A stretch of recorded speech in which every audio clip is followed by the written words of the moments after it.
ניר, מה מצחיק אותך? אתה מצחיק אותי.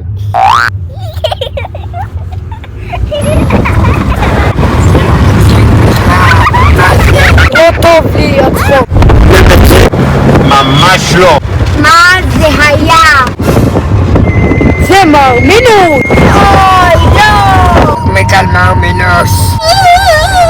לך מכאן מרמינוס, אני שונא אותך. אני שונא את מרמינוס ניר, אוקיי? הני קוקיז. איפה הנקודה? הני נקודה. בנקודה אנחנו עוד מעט מגיעים הביתה. התגעגעתי למספרי העבודה. גם אני.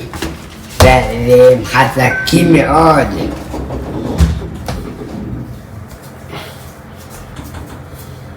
כן! מה זה היה עכשיו? זה טיו. קוראים לי פאפיז. ואני פאפיז. של הדם הישן, אני אוהב אותו מאוד. תודה פפיס. בכשאדם. התכוונת שאני ישן בסרטון כי אני הבוס שם, אתה יודע? אני מספר עבודה 6. התקרבתם אליי. כן, 6. תודה. בבקשה.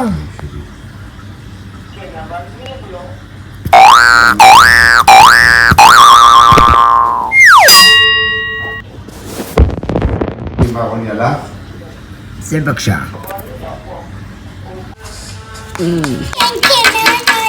אתה מוכן בלילה רציתם יהיה. ברור. הכל ציף עכשיו. כן, 6. בוא אליי עכשיו. קרה משהו? כן, ברור, כאן. אני נאלץ להסתובב באמצע הדרך שלו, באמצע הטיסה לכיוון ביירות, אחרי שבנמל התעופה ביירות קיבלו אזהרה ישראלית על כך שהיא לא מוכנה שהמטוס הזה ינחת, ואם הוא ינחת, ישראל תפגע בו ותפציץ את שדה התעופה. כאמור, האיראנים עושים יותר סיבוב פרסה וחוזרים חזרה לאיראן.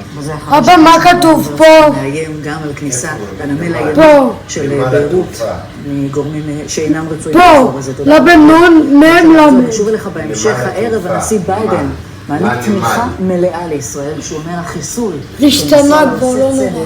עם אלפי הקורבנות של יונתן גוטמן בוושינגטון, עם הדברים האלה ועם ההיערכות האמריקנית להגדיל. כאן 11.